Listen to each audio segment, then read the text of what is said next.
As a whole, Pokemon games are pretty easy. You catch a monster, use that monster to beat up other people's monsters, which makes your monster stronger and more able to beat up other stronger monsters. Rinse and repeat until you've been the champion and you win. And if you lose, you're totally fine. The game barely slaps your wrist while giving you as many tries as you need. But that's boring. I'm not some newbie Pokemon trainer that can't even tell their EVs from their IVs. I'm aspiring for greater challenges. You see, within the Pokemon community, there's a set of self-imposed rules you can add to your playthrough to make the game more challenging, called a Nuzlocke. Technically, there are a bunch of different rules you can add to Nuzlockes for different kinds of challenges. But really, the only ones that truly matter are that you can only catch the first Pokemon you encounter per area, and if a Pokemon faints, that's the end of the line for them, and now they're gone forever. But the most important rule, and kind of also the most messed up one, is that you have to nickname all of the Pokemon you catch in order to form an emotional bond to them. So when they faint, you didn't just lose your Pikachu, you just lost your best friend Sasuke.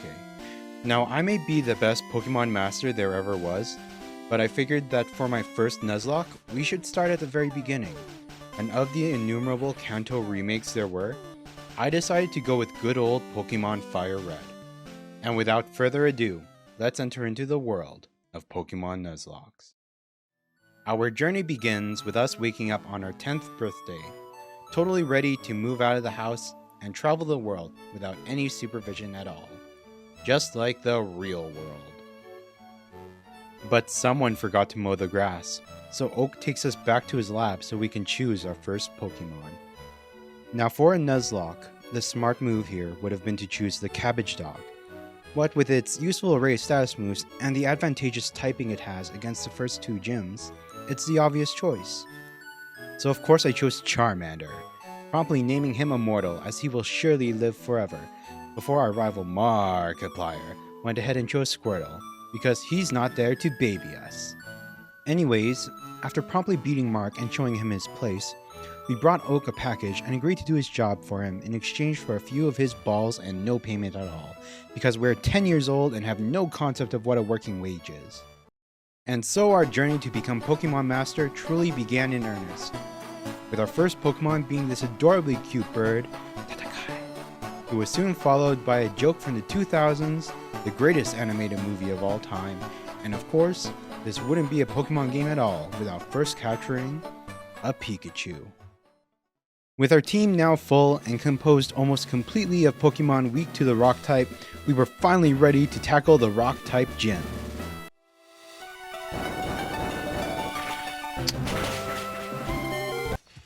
What are you doing? I'm burying you. I'm alive! I'm alive! Things were not looking our way. That Onix was tearing through our team with its Rock Tomb. Were we really going to wipe on the very first gym?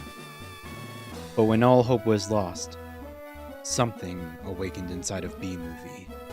Somehow, B-Movie was able to survive not 1, not 2, but 10 whole rounds against the Onix, proccing paralysis and low damaging moves again and again until he emerged victorious, single-handedly saving our party from a potential total wipeout and earning us our first badge. Before continuing our journey, our mom ended up sending us some running shoes because everyone knows it's physically impossible to run without the proper footwear. With new shoes on our feet, the next route brought us Emo King the Nidoran to join our team. And on the roll that we were, I decided it would be fine to use $500 of our stolen lunch money fund to invest in a Magikarp, who we appropriately named Magicute, immediately swapping B-Movie out of its MVP status, because I don't care about bug types. In Mount Moon, we quickly crushed our first Mafia operation, like most 10-year-olds our age, before continuing on our way. Though partway through, our path ended up being blocked by this nerd, but that was nothing a little bit of violence couldn't solve. Feeling sorry for his actions, he then proceeded to offer us one of his fossils, and because our mother raised us to believe in Arceus instead of Lord Helix, we happily chose the Dome fossil and moved on. Once outside on Route 4, we caught nothing of importance and finally reached Cerulean City. home of Misty and her water-type gym. Still, without a single Pokemon with an advantageous typing against her, we decided to throw hands with Markiplier one more time before adding an Oddish to our roster, who we named The Vile Pile. in preparation for the future. All while Magicute became the embodiment of be careful of who you make fun of in high school. We would have gotten ourselves an Abra too, but unfortunately our sleeping drugs just weren't strong enough and they ended up getting away. Deciding that a good deed was what we needed to lift our spirits, we made our way over to Bill, who we quickly saved from becoming a furry in exchange for a free cruise ticket, which I think is pretty fair. Back in the city, we despaired at the reality of inflation and its effect on transportation costs. Like, no wonder nobody used cars in this world. Before finally tackling the second gym, and with the evolved Vilepile on our team, Misty's waves were nothing more than a splash of water against us, and we walked away with our second badge. 2 badges now in our pocket, we decided to play cops for a minute, catching a burglar that had just ransacked a house, before happily deciding to keep the stolen item for ourselves, instead of returning it and continuing on our way. Halfway to the next town though, I realized that I had a moonstone in my bag from our time in Mount Moon, and now was the time to ascend Emo King to a form that matched his title. Arriving in Vermillion City, we made our way to the Pokemon fan club and listened to an old man rant about his horse for a minute, in exchange for a voucher worth $1 million, just enough to buy us a bicycle. Our elated mood wouldn't last long though, because unfortunately the third gym was blocked off by an immovable guardian, a small tree. Or I could just push the bush to the side. No, you can't do that! Our journey was finished. Our dreams of becoming a Pokemon master had gone up in smoke. Just like that. With a sigh in our hearts, we moved outside of town to catch a Diglett named Douglet and a Drowsy named Inception before redeeming the ticket we got from Bill to enjoy the nearby cruise and get our minds off of things. On board, we happily broke into everyone's private rooms, stealing everything that wasn't nailed down and leaving nothing but destruction in our wake. As fate would have it, that was when we would have our third encounter with our rival Markiplier. There must have been blood in the air that day, because despite Mark's attitude, we swept through his team with ease. Emo King in particular, crushing his Raticate like an ant. After an awkward back rub, this old man showed us his hidden cut technique. Returning to shore, we chopped down the tiny tree with ease, and strode into the gym to claim what was rightfully ours. After completing what was most definitely one of the worst video game puzzles ever conceived, Lieutenant Surge's team went down to a combination of Douglet and Emo King's fury. Not without its own fair of dangerous situations though. Just another reminder from the war veteran himself that although we had been lucky so far, death was always just around the corner. Continuing on our journey, we picked up our $1 million bicycle, caught ourselves a living bomb we named The End. Let's eat! No! And fought through Rock Tunnel to arrive at our next destination of Lavender Town. It was in this sad and dreary place that we found Markiplier mourning his Raticate, who had passed away since we had last seen them. Gee, I wonder how that happened. Flashback.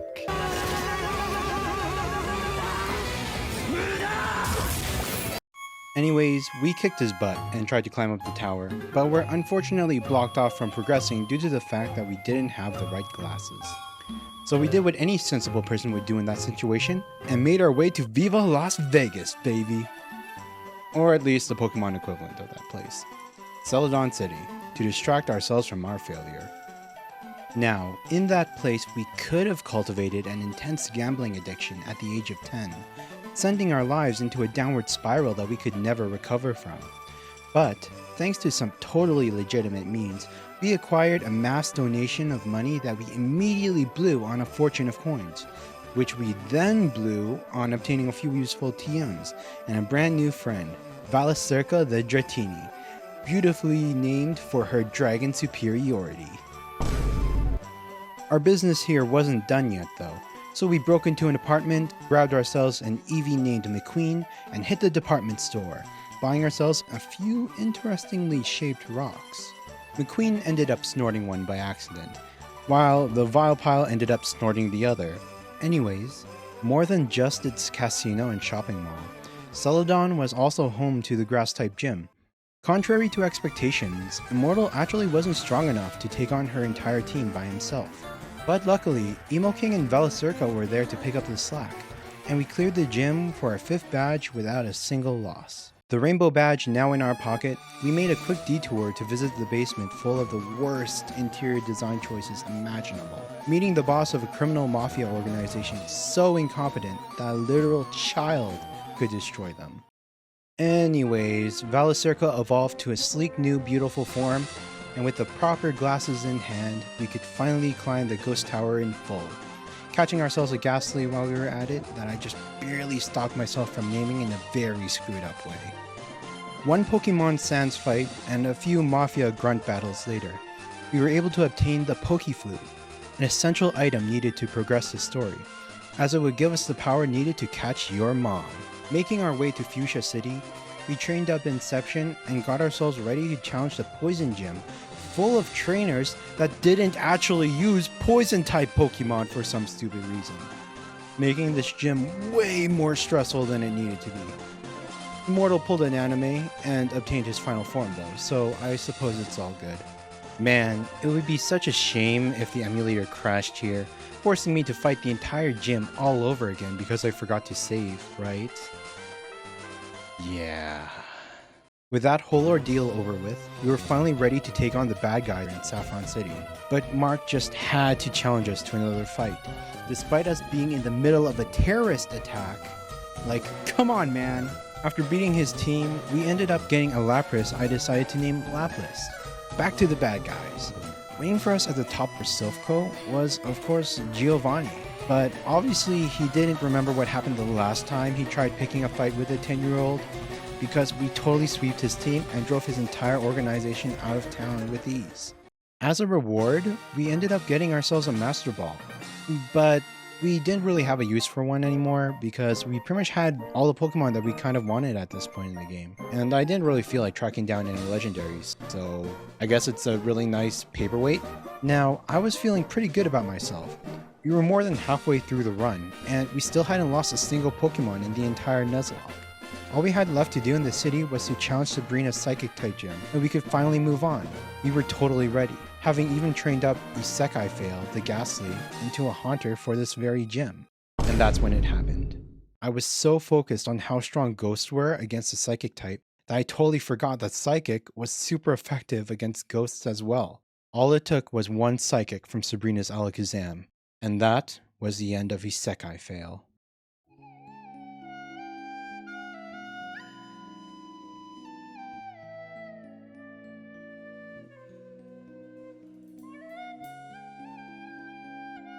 Our first death.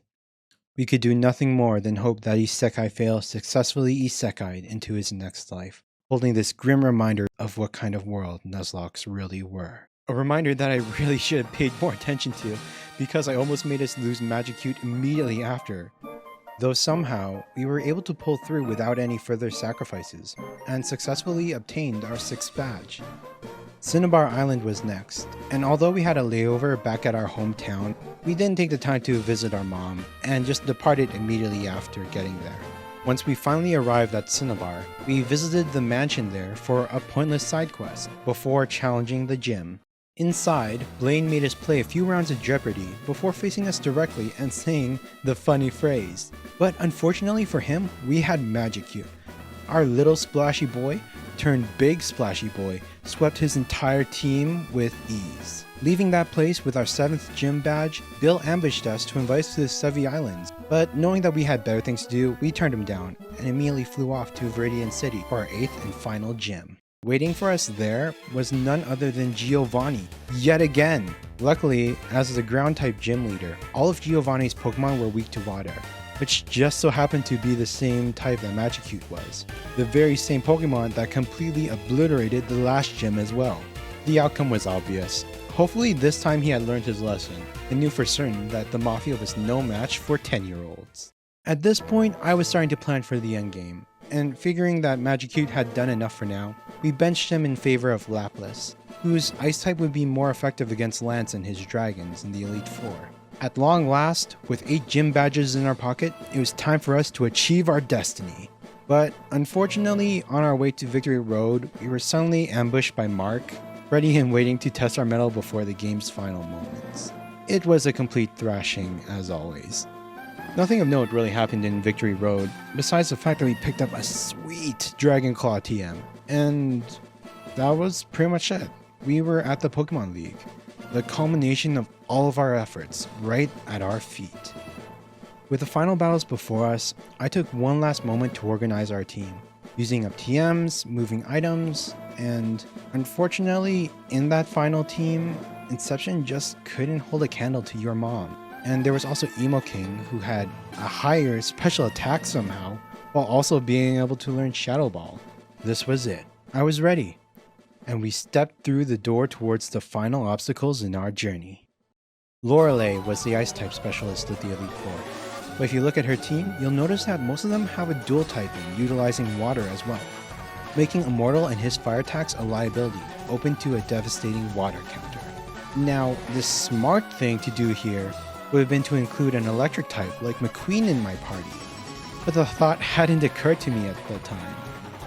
It was fine though, I had the Vilepile on my side, and with some smart plays between it and your mom, Lorelei's first 3 Pokemon went down with ease. But that's when the Lapras came out, and I had forgotten. Grass was weak to the Ice type too. The Vilepile was struck by a Confuse Ray, hitting itself in its dizziness instead of attacking, and in a momentary lapse of judgment, I decided to double down offensively, telling him to attack with Petal Dance, a move that did high damage but had to be used multiple times in a row. One Ice Beam later, and the Vilepile was on the verge of death, but I couldn't swap him out because of Petal Dance, leaving him completely open to be crushed by Lapras's Body Slam. Our second death. Vilepile, a Pokemon who had been on our side since the second gym, only to lose their life right at the end, right before the finishing line. Little did I know that the Lapras wasn't finished with us yet. Looking at our team, it was at that moment that I realized that we didn't have a counter ready to deal with the Lapras now that the Vilepile was gone. With my limited options remaining, I sent out Emo King, completely forgetting, like an idiot that I was, that Ice was weak against fighting. And instead of using Brick Break, like a smart person, I made him use Earthquake, hoping that the 50% boost to damage from using the same type move would have been enough to take the Lapras out. It wasn't, just barely. Damage that was almost completely undone right afterwards by a full restore, rendering all of our efforts thus far useless. Hit by a Confuse Ray and then an Ice Beam, Emo King was left at the verge of death, forcing me to swap him out for your mom. At first it went well. Your mom's thick fat rendered Lapras's ice attacks useless, and their natural defensive stats let it easily tank the incoming Surf. Unfortunately, the Body Slam the Lapras used next paralyzed your mom. They fought through it the best they could, getting 2 super effective rollouts out. But that's where Lorelei decided to use a second full restore, destroying all of the progress we had made in a single move. Paralyzed and confused, your mom fought through its conditions like a champion, getting a couple more rollouts out and halving the Lapras's HP before falling to an Ice Beam. In a lapse of judgment, I sent out Emo King in his weakened state, completely forgetting about the spikes set out on the field by Lorelei's Cloyster earlier, and that was all they needed for Emo King to fall. Half of our team, gone in an instant. The Vilepile, your mom, Emo King. Was this truly the end for us? No! We couldn't give up here, and if we were to be defeated, we would go down fighting. Lapras went out next, meeting her mirror as an enemy. The ensuing fight was brutal and base, exchanges of body slams with no finesse in the slightest. But with the added damage your mom had done to the enemy beforehand, Lapras emerged victorious. The Jinx that Lorelei sent out afterwards was easily dispatched with a single flamethrower from Immortal. Its fire so hot with grief, it even burned the enemy after they had conceded. 3 Pokemon remaining against 3 more Elite Four members and their full teams. Not to mention the champion itself. Sensing how dire the straits we were in, Valacirca snacked on some of the candy I had in my bag, giving up her beautiful serpent-like form for diabetes and newfound power. learning new moves like Dragon Claw and Thunderbolt from the leftover TMs we still had in the bag. Fighting type Master Bruno was next, and the ensuing battles were a lot closer than I would have liked them to be. Lapras took out his Onix easily enough, but his subsequent Pokemon that I thought would be easy victories for Immortal and his flying type moves suddenly became a challenge at the realization that they knew Rock Tomb. Immortal held on though, surviving the onslaught of attacks with 2 HP remaining, leaving the rest of the team to be taken out by Valacirca and her newfound wings, and some slight support from Lapras. Agatha, the ghost type expert, was next, so we used the psychic TM we got from Sabrina to teach Lapras how to defeat the enemies just by thinking. Which, in retrospect, would have been really useful against Bruno, but what's done was done. Lapras took out the first few Pokemon, but when it became obvious that asking her to take out all 5 of Agatha's team would be too much, we sent out Immortal, who just powered through the rest of the battles with his flamethrowers, regardless of them only doing normal damage. He was just that awesome. Lance was next, the final and potentially strongest of the Elite Four. But surprisingly enough, he was also the easiest. Valacirca took out the Gyarados with a Thunderbolt right at the beginning, and the rest of the team was unalived with a single Ice Beam each from Lapras. This was it, the final battle. Mark stood there, now not just as the Pokemon League champion, but also as the last obstacle in the way of our dream. We had always beaten him before, but his team was still full and healthy, while ours was half gone. Could we really win this thing? Yep, and without a single Pokemon lost too. We had a counter for everything. Lapras' Ice Beam and Surf took out the Pidgeot, Arcanine, and Rhydon easily enough. Immortal was able to burn away the Executor with ease, powering through the Alakazam through sheer grit, and Valacirca's Thunderbolt made easy work of his ace of a Blastoise. And just like that, I had completed the Nuzlocke and had become champion. We had stumbled at the very end of our journey, increasing our sacrifices fourfold, but we will always remember them in our hearts as we stand here at the peak of it all, victorious. Hey everyone, Aaron here. I just wanted to say thanks for watching until the end, through my amateur editing and all. If you liked what you saw, I actually stream on Twitch as well if you want to see me live. But yeah, if everything is going to plan, I should be having an official model reveal on Twitter right now for what I'm actually supposed to look like. So why not check it out? All my links are down in the description below. That's all I had to say, so I hope to see you in the next video. Otsu, bye!